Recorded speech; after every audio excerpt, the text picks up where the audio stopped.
Hey guys, my name is Andrew Caldwell. I'm a senior this year in the youth group, and I want to give you guys a little devotion, something you can watch this week and really dive into and learn more about yourself. So I think it goes really well. What I'm going to talk about is fear. I think it goes well with what both is going on in the world and what Pastor Steve and Brad have recently talked about in their messages. So what I truly think fear is the unknown. Um, I think fear is something that whether we're looking forward to it and we're fearful of getting something bad, or we're not looking forward to it and we're fearful of what could happen to us. So I think fear is truly what is unknown. And David kind of describes it perfectly what I think we should do on a daily basis. In Psalms 23:4, David says, "Even though I walk through the valley of the shadow of death, I will fear no evil, for you are with me. Your rod and your staff, they comfort me." So David's kind of describing, even though we are in dark, terrible times, God's always there with us. His rod and his staff, both figuratively and literally, can comfort us. Next, I want to just kind of to talk about real quick what Jesus has to say about it. In Matthew 6, verse 27, something that I think comes with fear is worrying.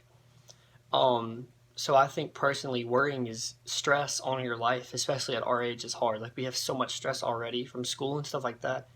And I think the Bible is one of those places that we can find that true relief.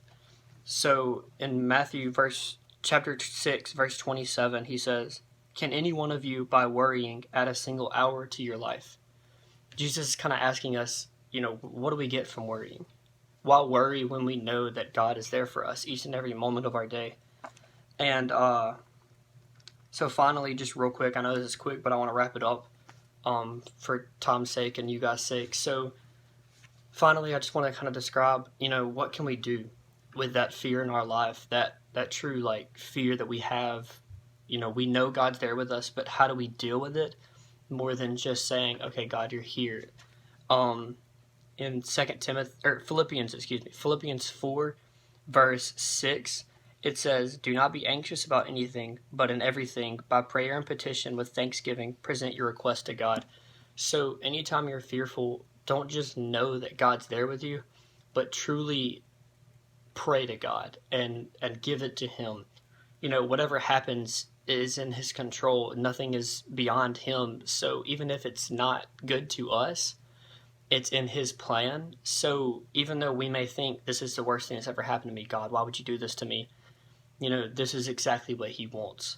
So that's my little devotion for you guys. I know I ran a little bit over time, sorry, but I just want you guys to understand that no matter what happens, God's there with us. And if you are ever fearful in any situation, reach out to me. Like, every one of you, if you don't have my number, Brad has it. He can get it to you. If you want to talk to a kid, talk to Brad, talk to Pastor Steve, and most importantly, talk to God, in one-on-ones. Just whatever may help, in any situation that you're fearful. Thank you guys for listening.